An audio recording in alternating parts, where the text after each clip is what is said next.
It's not always possible, because of the budget, to purchase antique ceramics that are in mint condition.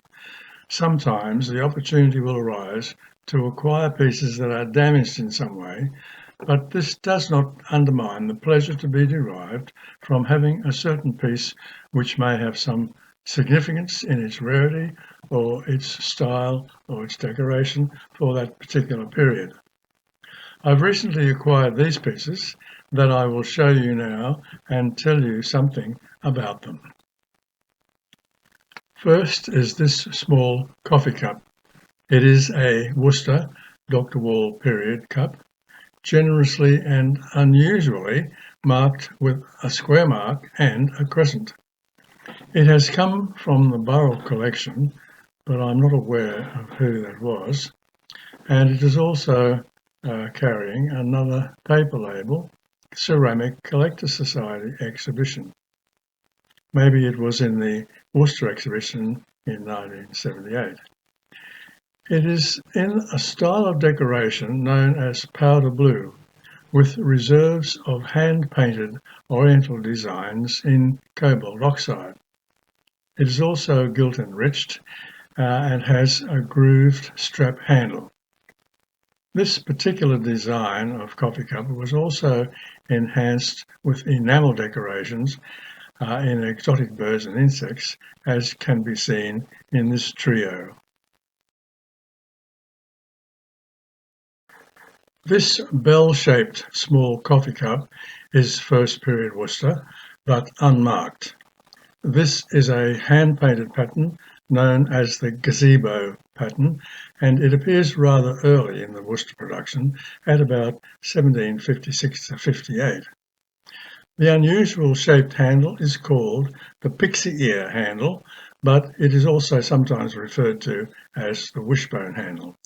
Here is an example in mint condition. And this one has been enamel decorated.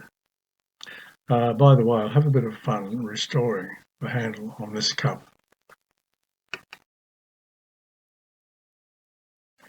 And now we move on to this delightful small cup, once again first period Worcester, and it bears the underglaze blue crescent mark from about 1757.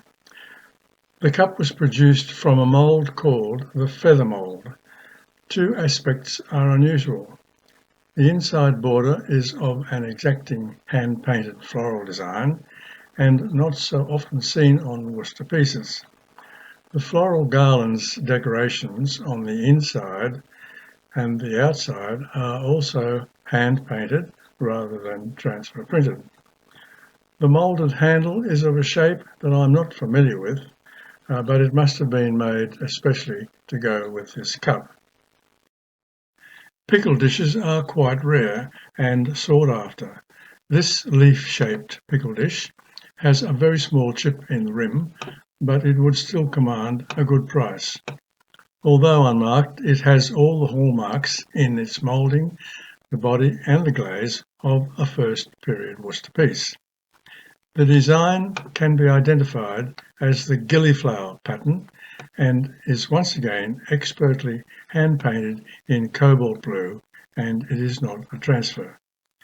The date would be about 1760 to 1770. First period Worcester patty pans are also rare and much sought after. All that's wrong with this one is the fire crack on the bottom. These patty pans were press moulded. The crack doesn't appear on the inside, and it would also have been caused by uneven shrinkage, as the bottom is more thickly potted than the sides. This would have happened in the bisque firing and not become apparent until the glaze firing at a higher temperature. Both the border and the Mansfield pattern have been hand-painted. The glaze shows signs of fluidity, possibly as a result of a firing in which the temperature went higher than expected. That would account for the slightly blurred result of the cobalt decoration. It is nevertheless a delightful and desirable acquisition.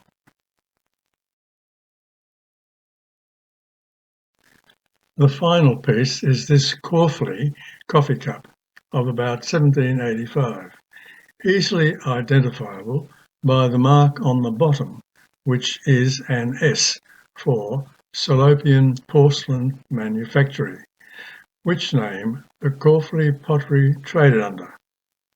It bears a transfer printed decoration in cobalt blue called the temple pattern. The inside border is also transfer printed, and there are two gilded bands top and bottom and on the handle. It is interesting to note that the engraver, Robert Hancock, responsible for Worcester's enormous varied transfer prints, also worked at the Caughley pottery from 1775. This accounts for the great similarity between the blue and white products of both of these porcelain manufacturers. You may have noticed that all coffee cups from that period are small, and they're often incorrectly called demi-tasse, but that French expression was only introduced in the late 19th century. Coffee was introduced into Britain in the late 16th century, but it was expensive, so it was only served in small quantities. I believe that might be a reasonable explanation for the size of the coffee cups.